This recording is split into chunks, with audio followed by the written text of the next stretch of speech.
Oral questions. Questions orales. L'honorable chef. The Honourable Leader of the Opposition. We need a plan for our security, safety, and our economy. A Canada First plan. But for months now, Mr. Trump has been threatening tariffs. Here we are today without a plan. The big plan is a Zoom call, Mr. Speaker. There's no plan to reverse the liberalization of drugs that has gotten Americans so worried. There's a lot of chaos that our Prime Minister has caused at the borders. There's no plan to cut the taxes that are harming our economy during these uncertain times. Where is the Canada First plan? The Right Honourable Prime Minister. Mr. Speaker, I had a good call with Donald Trump last night. I underscored that we've been working together for decades to create prosperity on both sides of the border. We must work together. That is how we can meet challenges together and create prosperity for all. We will always defend Canadian jobs, Canadian workers, and Americans too. We will do this in a nonpartisan way. We will work as a team. That's what works in teamwork, nonpartisanship. I've spoken with the Premiers Ford and Legault. We will all continue to work together to defend Canada. The Right Honourable Leader of the Opposition. Right, but apparently the call didn't work because just a few minutes later, President Trump threatened Canada with tariffs. The same goes for softwood lumber and Buy America. For 9 years now, our Prime Minister has not gotten any gains for Canada. And now he's admitted that he broke our immigration system. There are 700 foreign students who need to leave Canada within a year. They can illegally cross south into the United States, which would be a huge issue. What is the Prime Minister's plan to fix the immigration system that he broke? The Right Honourable Prime Minister. Mr. Speaker, there are international students who come from everywhere in the world to study in Canada. They're in Canada during their studies. At the end of their studies, they return to their countries of origin. That is what happens in the majority of cases, an overwhelming majority of cases. And we do have a system for when people do not return to their countries. Our immigration system does help us address current challenges. We have reduced immigration to Canada recently in order to give our economy a chance to catch up. That's part of an immigration system that works and that meets the adapting and changing challenges that we have today. Plan for economy and security that puts Canada first. But despite the fact the Prime Minister has known for years that Trump was threatening these tariffs, and for 3 weeks that President Trump had won the election, the only plan he has is a Zoom call. No plan to reverse his disastrous liberalization of drugs that have killed people and now threaten our borders. No plan to fix the broken borders that he caused. No plan to cancel the tax increases that will drive billions and many jobs away. Where's the plan to put Canada first?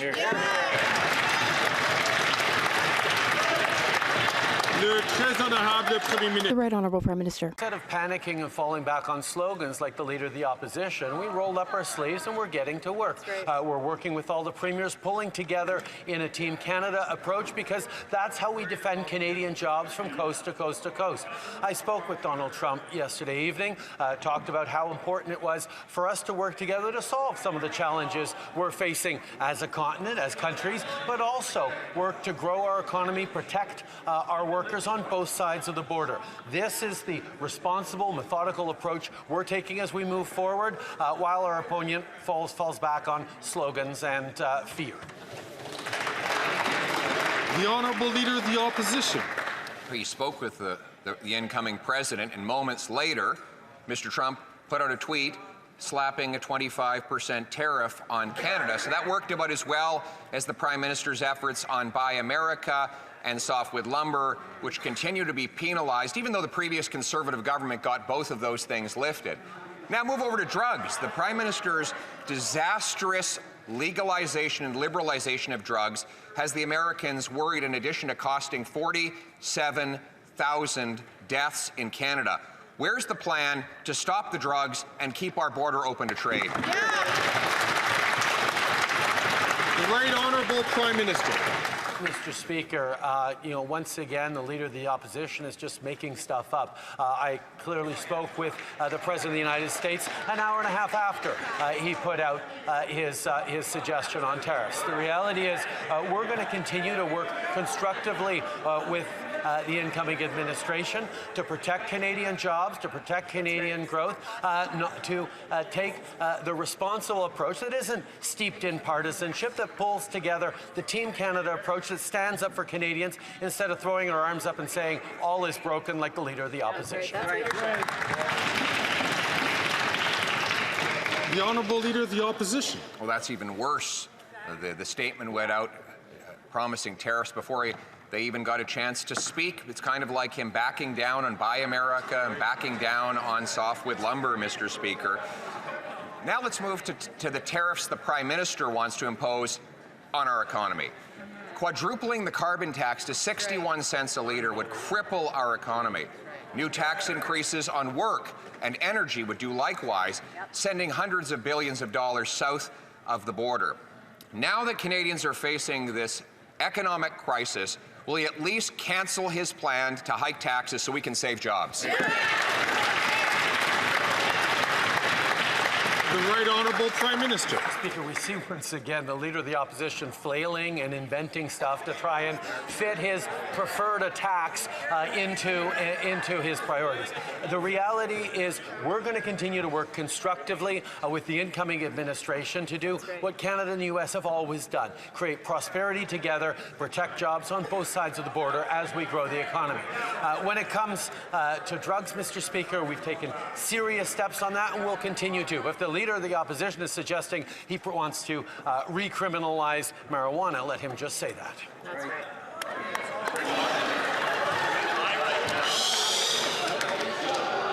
Order!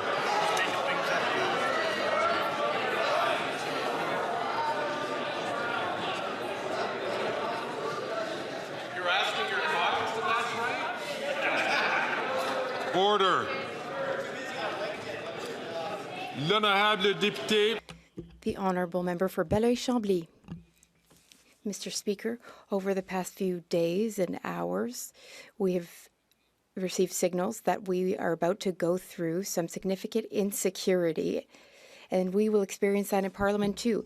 There's protectionism, there is rather strong diatribe, strong choice of words. Now is the time to unite people, to make people feel safe, especially economically. We should support the most fragile and the most vulnerable in our society. The Prime Minister, is he willing to reconsider his rebate plan so that seniors can feel that they are economically and financially secure? The Right Honourable Prime Minister. Mr. Speaker, Canadians are struggling to make ends meet. We're aware of that. That's why we're offering a tax break to everyone for the next few months on groceries, on clothing for children, on all sorts of items that Canadians buy regularly. We're also looking into ways to acknowledge that workers in this country have carried a heavy burden the past few years. They have protected our economy. We want to protect the economy. We want to protect them and their loved ones. We want to acknowledge the hard work of hardworking Canadians. The Honourable Member for Belleuil-Chambly. Mr. Speaker, before today's workers, other workers came before them. Workers who worked all their lives, who paid taxes all their lives, and who have no other option. The government is giving checks to people who don't need them, and the government is not giving checks to those who need them the most.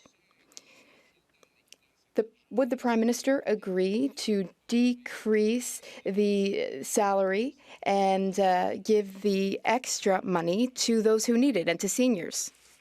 The Right Honourable Prime Minister.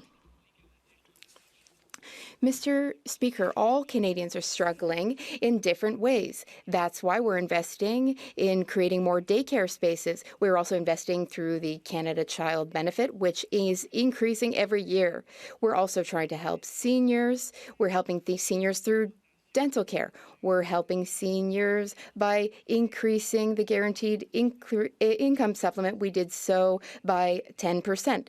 And we also increased the OAS for those over 75. We want to help all Canadians, especially hardworking ones who are also struggling, and that's why we will be going ahead with this initiative. Donald Trump's threats of tariffs could threaten hundreds of thousands of Canadian mortgage-paying jobs. The only thing a bully responds to is strength. So where is our plan to fight back? Where is the war room? Where is a concrete plan to bring our issue before CUSMA? Why isn't the Prime Minister fighting like hell for Canadian jobs? Hear, hear, hear, hear. The Right Honourable Prime Minister. Mr. Speaker, rather than panicking, we're engaging in constructive ways to protect Canadian jobs like we have before. I don't think the idea of going to war with the United States is what anyone wants. What we will do is stand up for Canadian jobs, as we have before, as we will continue to. Stand up for the prosperity we create when we work together. Stand up for the challenges that we're facing, that we're protecting Canadians from. There is work we can do together. That is the work we will do, seriously, methodically, but without freaking out the way the leader of the NDP seems to be.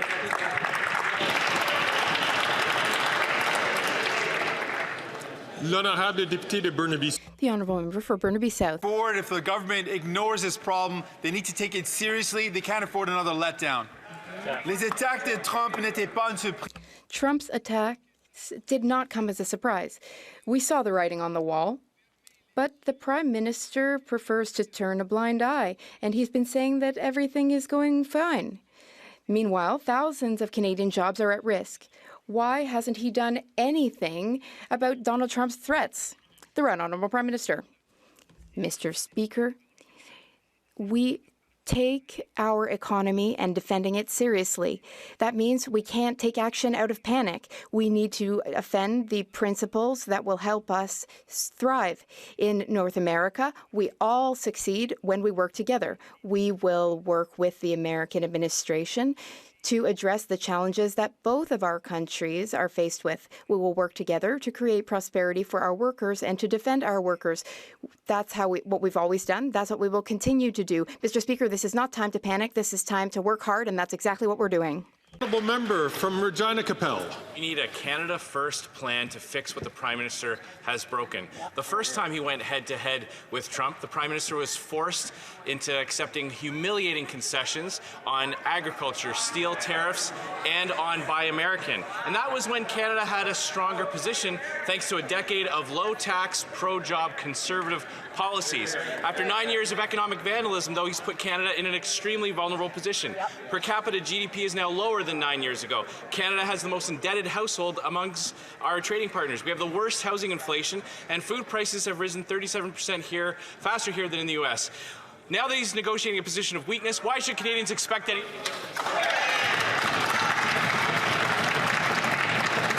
The Honourable Parliamentary Secretary to the Minister for Export Promotion and International Trade. Mr. Speaker, I want to be clear. We will always be there to protect Canadian workers and Canadian businesses. We have been there for Canadians before when we renegotiated NAFTA. I remind the member opposite that it was the Conservatives who wanted us to capitulate during that time. But we stood strong, and that's a testament to the facts. Canada-U.S. trade is at an all-time high last year of $1.3 trillion. Canada places the highest priority on trade and the integrity of our shared border. Mr. Speaker, we look forward to working with the incoming administration. The Honourable Member for Regina Capel. It was that Prime Minister that was forced to accept humiliating concession after concession. And now he's kneecapped Canada's economy. He's slapped a massive carbon tax here while the U.S. doesn't have one at all. Yep. He's raising taxes on investing in Canada while the U.S. is fighting to attract investment there. Exactly. He's imposed a production cap on Canadian energy, meaning Canada will produce less of what the U.S. needs to buy. Yep. There are less than 60 days left to act. It's time for the Prime Minister to put aside his partisanship, his ideology, and his ego. Will he strengthen Canada's position by cancelling his carbon tax and all tax hikes on jobs and investments? Yes. The Honourable Minister for Innovation. Mr. Speaker, we'll take no lessons from the Conservative. Their strategy strategy, Mr. Speaker, last time was to capitulate. On this side of the House, as the Prime Minister said, Mr. Speaker, is to take that seriously and methodically. Mr. Speaker, we have been engaging with our U.S. partner on three key things. The first one is security. Security of the border, security of the North and the Arctic, resilient supply chain when it comes to semiconductors, when it comes to critical minerals, when it comes to energy, and put forward a growth plan for North America, Mr. Speaker. On this side of the House, we'll fight for Canadians, we'll fight for industry, we'll fight for our country, Mr. Speaker.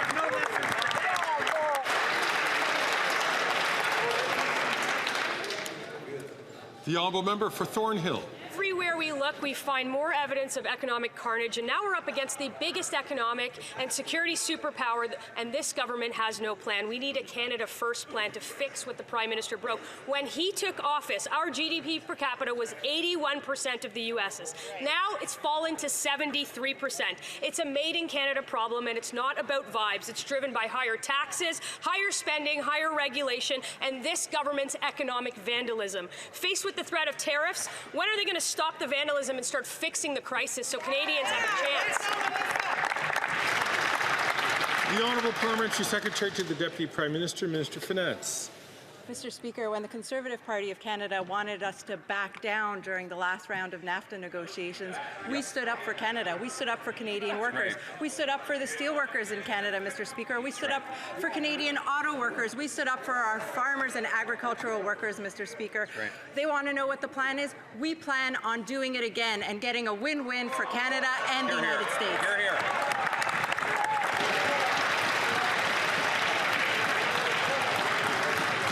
The honourable member for Thornhill. Mr. Speaker, they backed down themselves last time, and Canada has become poorer since then than Alabama. That's not a record that anybody should be proud of.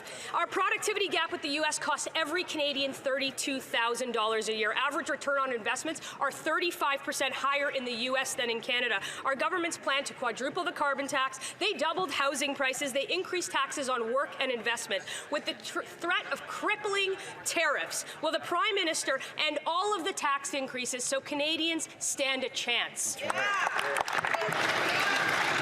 The Honourable Parliamentary Secretary to the Deputy Prime Minister and Minister of Finance. Mr. Speaker, we have an excellent relationship with the United States, a relationship that is mutually beneficial. We do enormous amounts of trade with the United States, and the United States depends on Canada for much of its energy supply, Mr. Speaker. They want to know what the plan is. The plan is to continue to work with the United States in order to protect Canadian jobs, in order to protect the Canadian economy and make it grow for everyone. That's right. Hear, hear. L'honorable député de Mégantic. The honourable member for Mégantic-l'Érable. After 9 years of this Prime Minister, we need a plan to put Canada first and end this Prime Minister's economic vandalism. He broke the immigration system. He is unable to protect the borders. He's left our economy with a huge debt. And young people have lost all hope of ever being able to buy a home. So what's the Prime Minister's plan to put Canada first and protect the futures of all Canadians? The Honourable Minister of Innovation. Mr. Speaker, we won't be taking any lessons from the Conservative Party. The last time they put forward a strategy, it was a strategy to capitulate to Americans. We will always put Canada and Canadians first. As the Prime Minister said, we've been working with American counterparts for months. We've been discussing the safety of our borders. We've been talking about the resilience of our supply chains in semiconductors, in critical minerals, in energy. Also, Mr. Speaker, we do have a growth plan for North America. We will always be there to defend our workers, our industry, and, of course, Canada itself. Thank you, Mr. Speaker. The honourable member for Mégantic-l'Érable.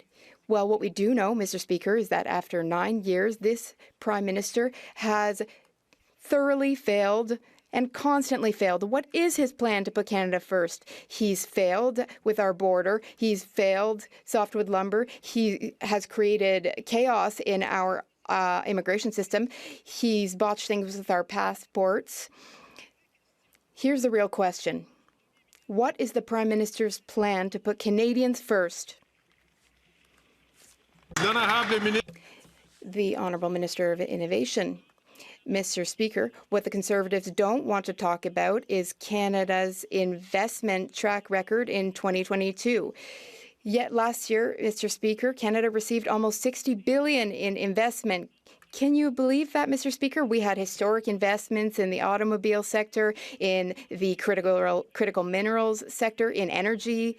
Mr. Speaker, Canada has become the strategic partner of choice in a no-carbon economy, and Canada will also be a leader in artificial intelligence and nuclear energy.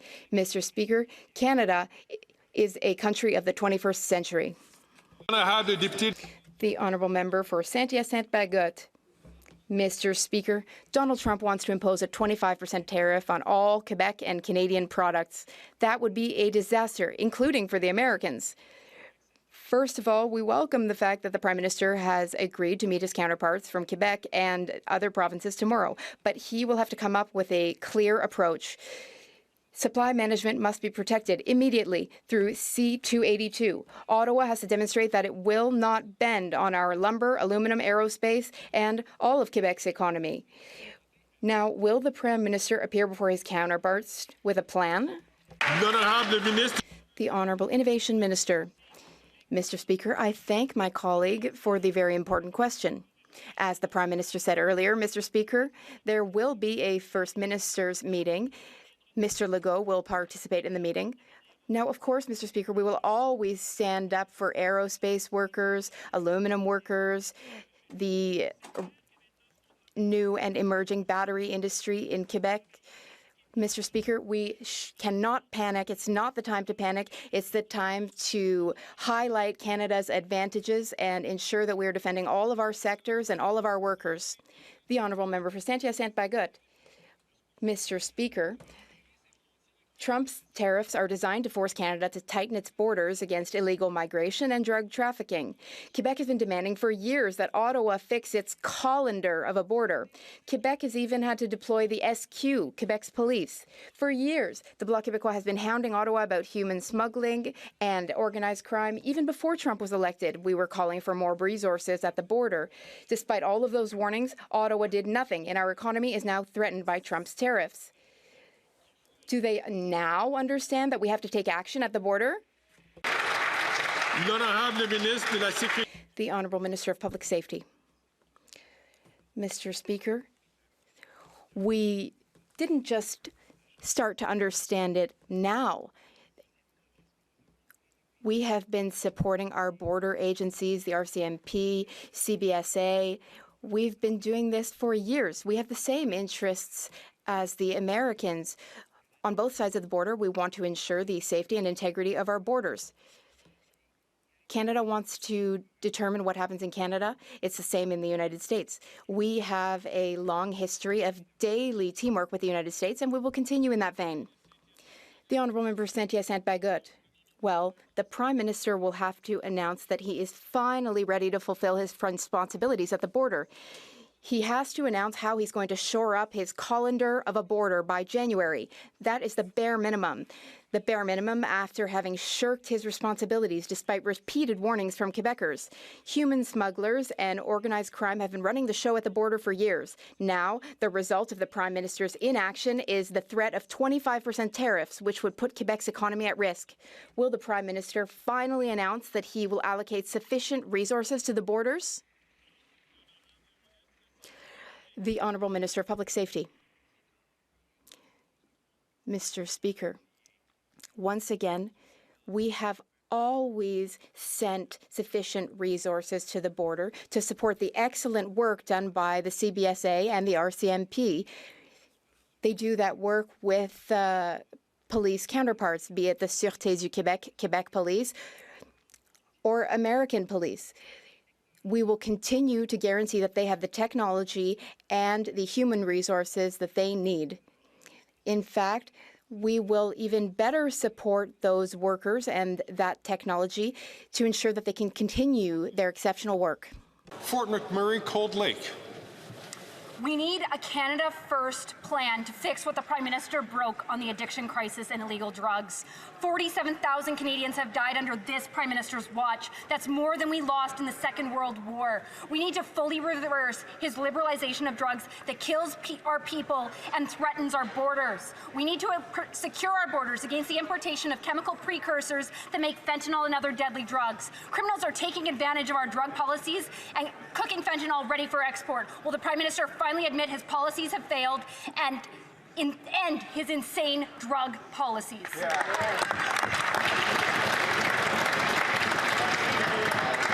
The Honourable Minister for Mental Health and Addictions. Mr. Speaker, every life lost due to the illicit toxic drug supply in this country is a tragedy for families and for communities.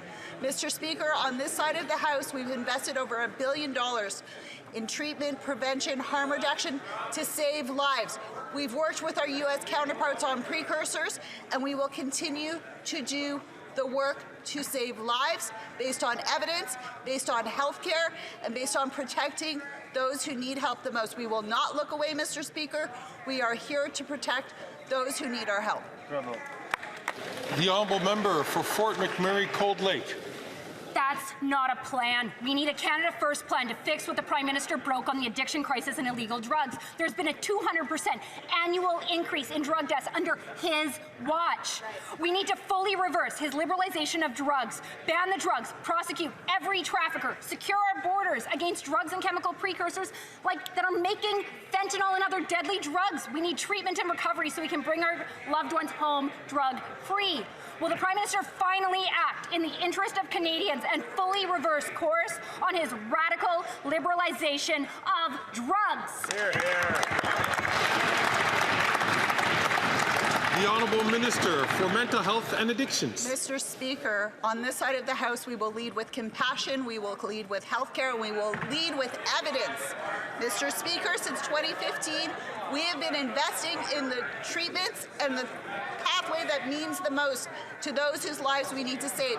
On that side of the House, Mr. Speaker, they cut the drug treatment fund by 2/3. When they cut the CBSA, they cut the drug checking laboratories. They don't protect Canadians, they don't address the illicit drug supply, and they don't understand that people need health care and help, and they need our compassion. Shame on them, Mr. Speaker. The Honourable Member for Simcoe North.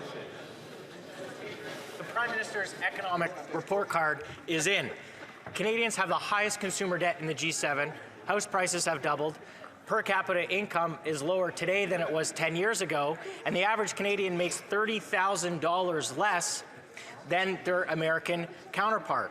All as a result of this Prime Minister's economic vandalism. And in the face of economic uncertainty and global trade imbalances, this Prime Minister's plan is to increase taxes on job creators, entrepreneurs, and farmers. Will he enact a Canada First plan and stop these tax increases to keep our jobs and investment at home?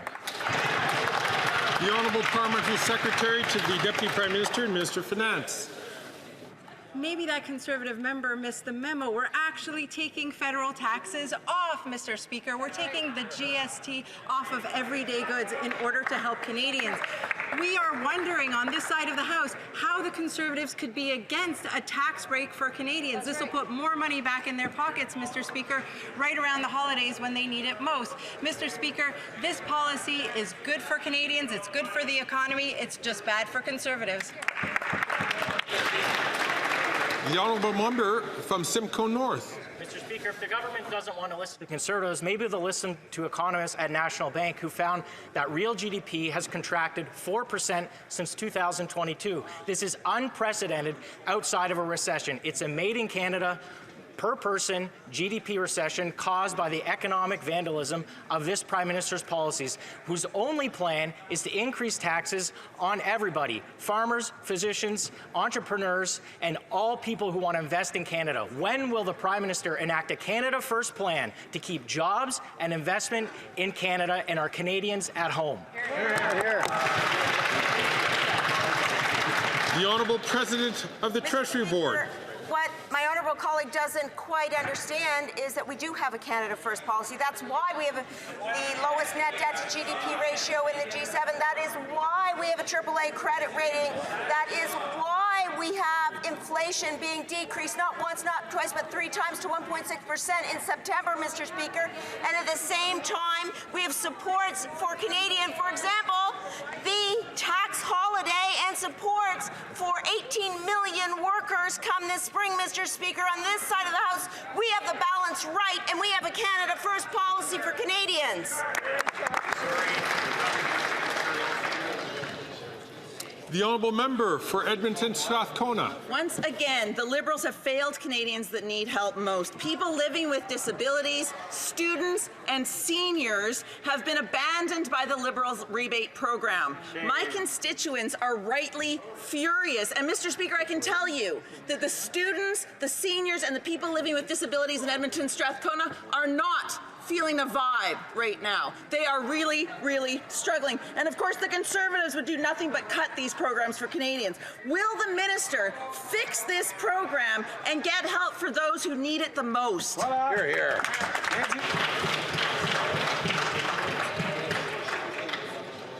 The Honourable Parliamentary Secretary to the Minister of Finance. Mr. Speaker, the GST holiday will apply to everybody. All Canadians will benefit from this tax break, Mr. Speaker. But one of the things that I really take issue with is the insinuation that people with disabilities aren't working, Mr. Speaker. 62% of people in Canada with disabilities are working and will benefit from the check. There are 1 million seniors in Canada that are working and will benefit from this check, Mr. Speaker. Canadians are working hard and they deserve a break. The honourable member for Courtenay Alberni. That's not all Canadians, Mr. Speaker. Seniors and students in Courtenay Alberni are being left high and dry with the high cost of living. They're living on tight budgets and deserve a helping hand. Instead of helping, the Liberals decided to exclude seniors and students from their $250 rebate. They're letting people down again. Conservatives, they only want tax breaks for their rich CEO donors and big corporations who gouge Canadians at the grocery till. Will the Liberals fix their mistake and ensure seniors, persons with disabilities, and students get the rebate? Yes. The Honourable Parliamentary Secretary to the Deputy Prime Minister, Minister of Finance. Again, Mr. Speaker, I take issue with the insinuation that persons with disabilities don't work in this country. 62% of persons with disabilities will benefit from this rebate because they are working hard. Over 1 million seniors right across Canada are working and will benefit from this check, Mr. Speaker. And all Canadians, without exception, are going to benefit from the tax holiday that we just announced. We're there for Canadians and will always be there to have their back. The honourable member for Kitchener-Conestoga. Mr. Speaker, the Conservatives spend their time amplifying anger and fanning the flames of division without offering specific solutions. In contrast, last week our government announced measures to support Canadians during the holiday season and into the new year. Could the President of the Treasury Board provide more details about our plan to help Canadians save money this holiday season and beyond?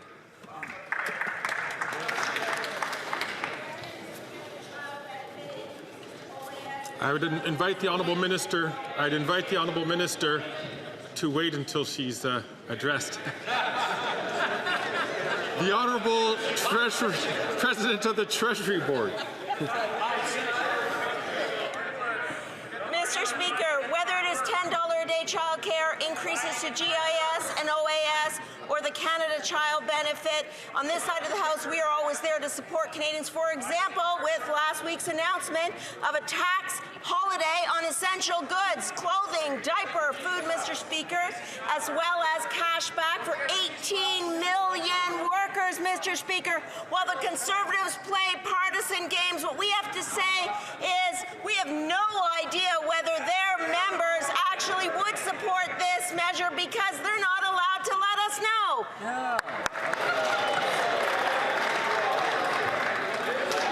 And encourage all members not to take the floor unless they are addressed by the chair.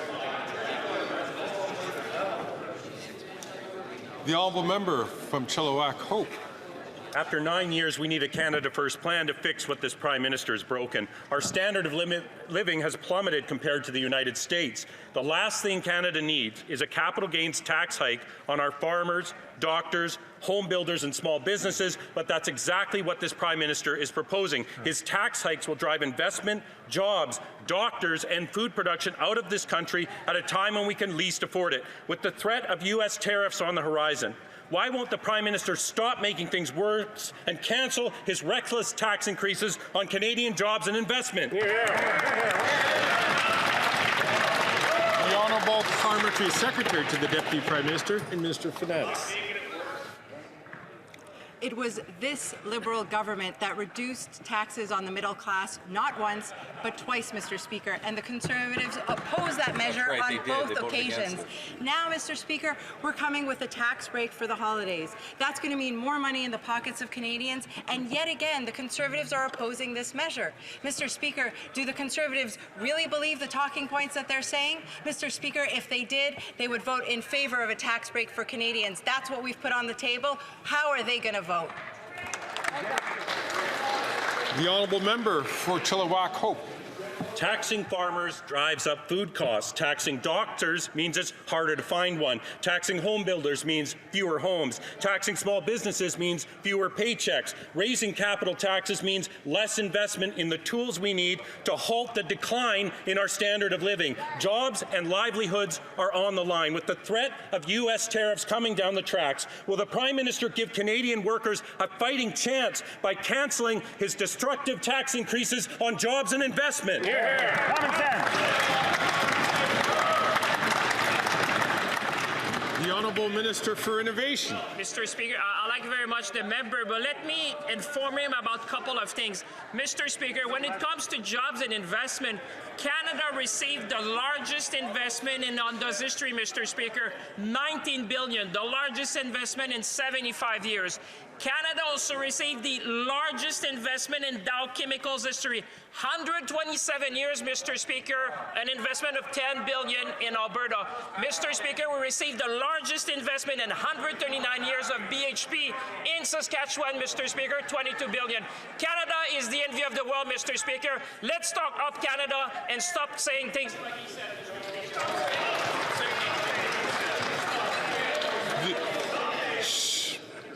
The Honourable Member for Oxford.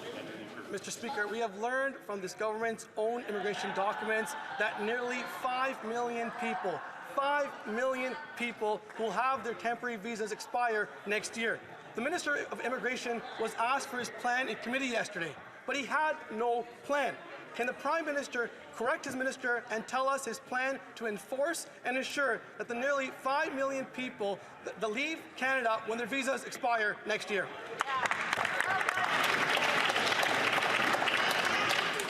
The Honourable Minister for Immigration, Citizenship and Refugees. Let's examine the latest round of hysteria from the Leader of the Opposition, Mr. Speaker. We're talking about 4.9 million documents that apply, sometimes many to one person. These are tourists. These are people, the vast majority of whom leave the country, including artists that come to this country, including Bruce Springsteen and others. Meanwhile, when people's visas expire, Mr. Speaker, they are expected to leave. If they are not, they will be removed. At the same time, the Leader of the Opposition is walking around with the member of Edmonton Millwoods promising not to deport people.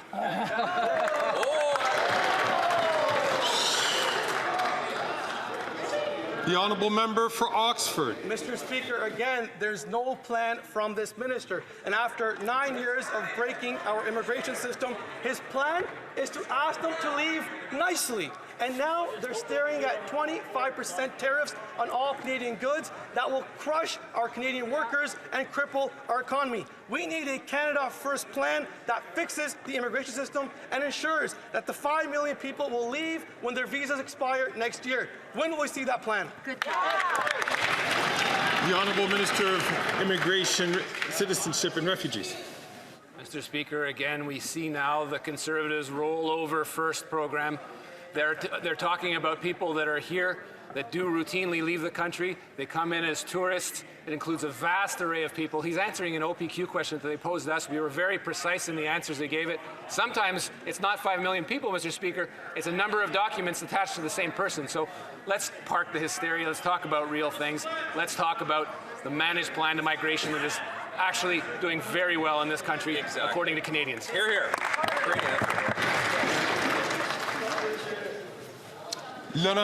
The honourable member for Rivière du Nord. It's good timing today for tackling organized crime in our cities and at our borders.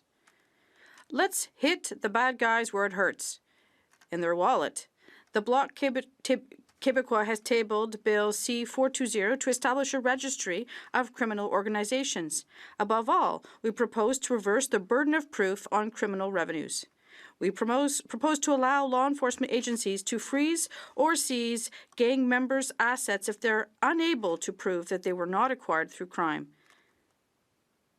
Will the government support us, and what do they think of this? The Honourable Minister of Public Safety. Mr. Speaker, we are always open to supporting good ideas, to support our law enforcement to fight against organized crime. There already are provisions in the criminal code that allow our courts and to seize assets and bank accounts that are the result of proceeds of crime. But if my colleagues has other suggestions, we are absolutely open to looking at seeing what we can always do to support the important work of our law enforcement. The honourable member for Rivière du Nord. Thank you. I'll say it again today. The federal government has every interest in showing that it takes the problem of organized crime seriously. The Americans are listening. Our bill C-420 makes it easier to lay charges against criminal gang members, and most importantly, it gives police new tools to seize the proceeds of crime before they disappear. C-420 makes participation in crime more dangerous and less rewarding. It's a strong message to send to organized crime, both on our streets and at our borders. Will the government support this? The Honourable Minister of Public Safety. Once again, Mr. Speaker, I'd like to thank my colleague for his idea that it's important to support our law enforcement, our attorney generals, and to ensure that no one's benefiting from crime, and particularly organized crime. We recognize the important work that the RCMP is doing with our partners, whether it's Quebec Police, the OPP, and municipal police. There are already provisions in the criminal code, so the Attorney General and myself will always be looking at good ideas to enhance and support law enforcement across the country. The honourable member for Selkirk Interlake Eastman.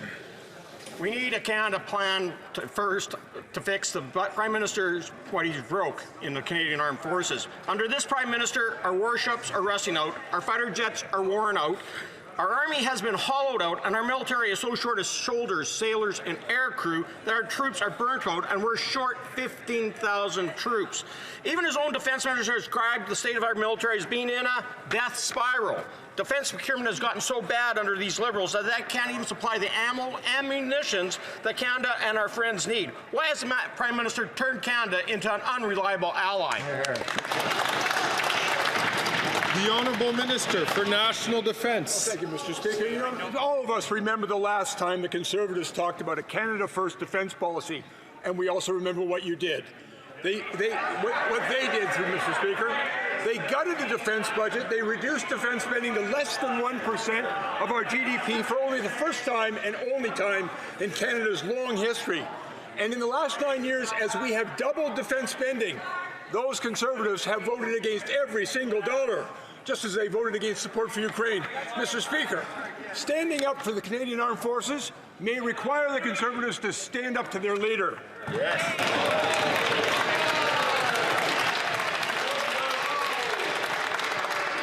The honourable member for Selkirk Interlake Eastman. Well, we know, Mr. Speaker, that this minister loves to fudge the numbers, and in reality, the former Conservative government bought 5 C-17 Globemasters, 17 new Hercs, 15 Chinook helicopters, 100 Leopard tanks, modernized the Auroras and Halifax-class frigates, and fought alongside our American allies against ISIS and the Taliban. Well, the Prime Minister reverses $2.7 billion cut to our armed forces and finally invested in our troops and put Canada's interests first.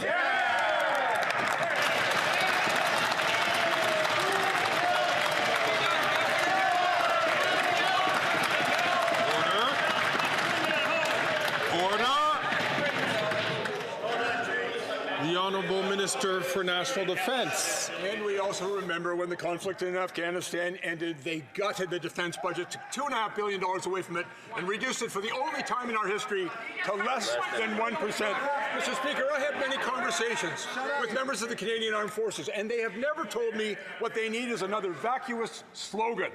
What they said is that they need real investment in ships, and in planes, and in infrastructure, and most importantly, in our people.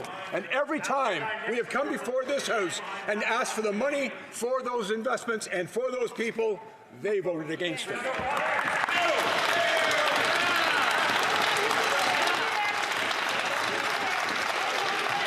Order. À l'ordre, s'il vous plaît. Order, please. L'honorable. The honourable member for Charlesbourg, Haute-Saint-Charles. Mr. Speaker, the Prime Minister has demolished our armed forces by making poor decisions and not investing enough. He announced reductions in the defense budget, and he is not reinforcing our military. After 9 years of waste, can this Prime Minister have a plan to put Canada first? The honourable member.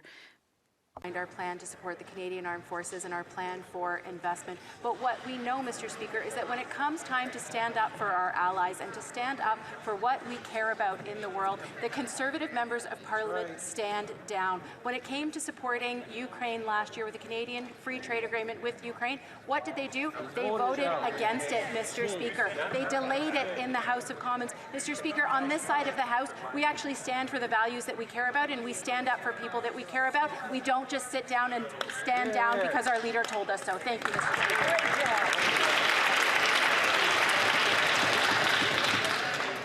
Speaker. The honourable member for Madawaska, Restigouche. Thank you, Mr. Speaker. The holiday season is just before us, and we know it's often a very costly time for Canadians. Our measures have put our economy in an enviable position with respect to other G7 countries, but many households are still having a hard time making ends meet. This has a direct impact on communities. Can the minister share with us why the Conservative leader should give his caucus members a voice, let them speak for their constituents, and vote in favour of a plan to put more money back in the pockets of Canadians? The Honourable Minister of Veterans. Thank you, Mr. Speaker. I'd like to thank the honourable member for his question.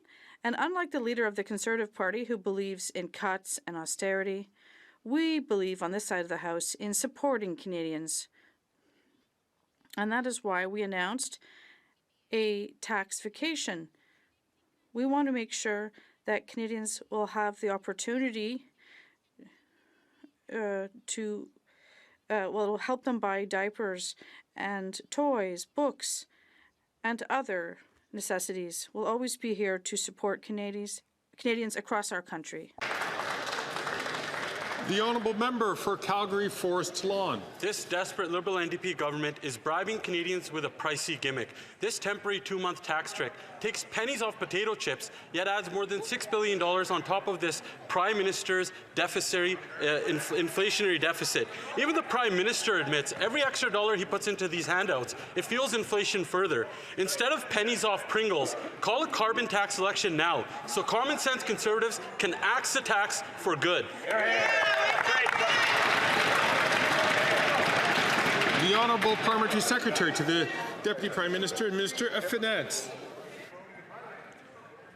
This Liberal government reduced taxes on the middle class on 2 occasions, and the Conservative voted against it. Now we're giving a tax break, a tax holiday to all Canadians at a time when they need it most, Mr. Speaker, and the Conservatives are calling it a gimmick. Actually, the Conservative leader is trying to play the Grinch that stole Christmas, Mr. Speaker. We know that this is good policy. It's good for Canadians. It's good for the economy. It's good for our small businesses. It's just bad for the Conservatives.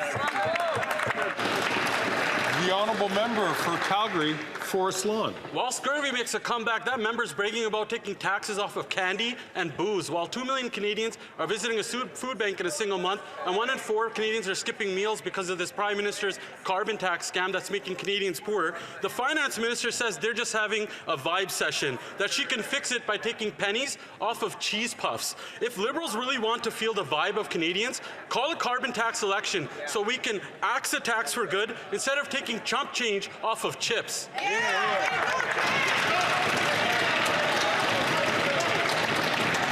The Honourable Parliamentary Secretary to the Deputy Prime Minister and Minister of Finance. Canadian mothers and fathers want to understand why the Conservatives want to take away their $10 a day childcare.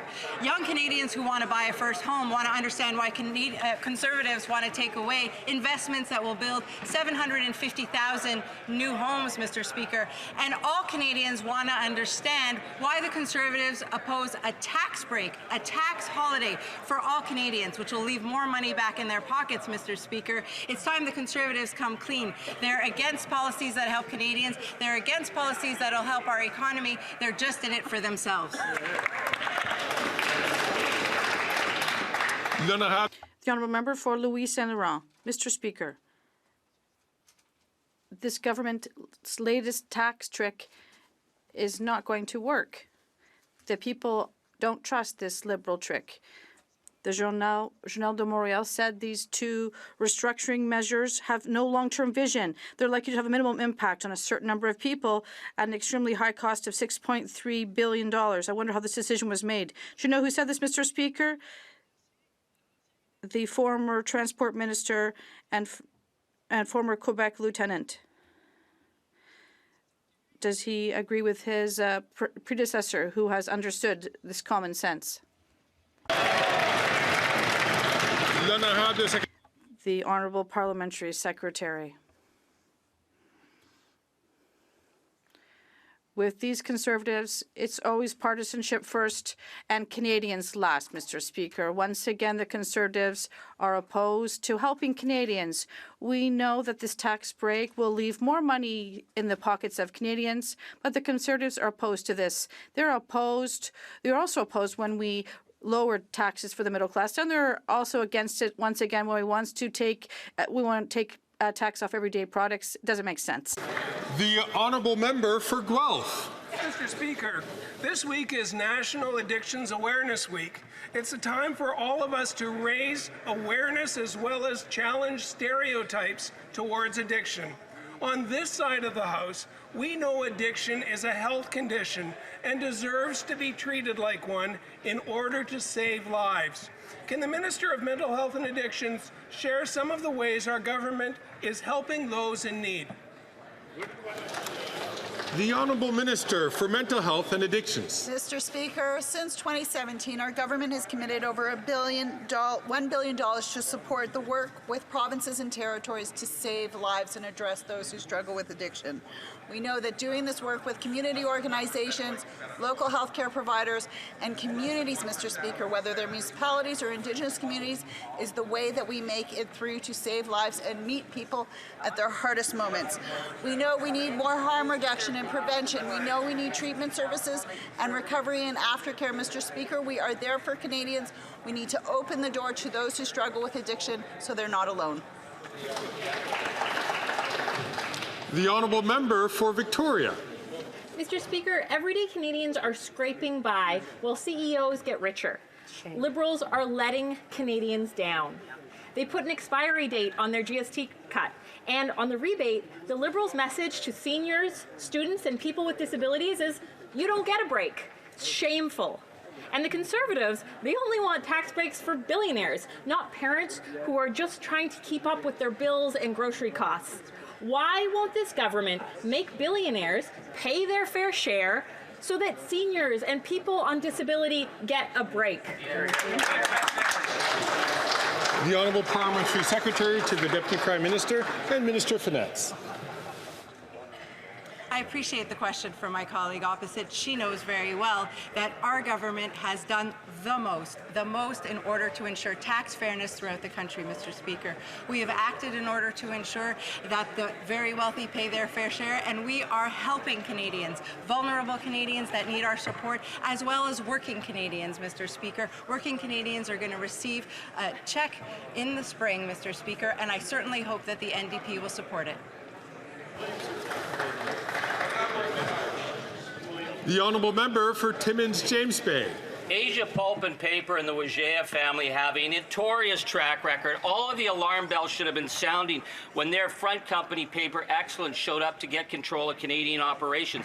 Instead, this government laid out the red carpet. Now Asia Pulp and Paper controls vast sections of Canada's forests. Now, the Minister of Innovation brags that he's never taken any lessons. Well, obviously, he got played like a rube at the county fair. Why did this government abandon our workers, sell out our forests, and what are they going to do to protect our mills and our forestry communities? Good question.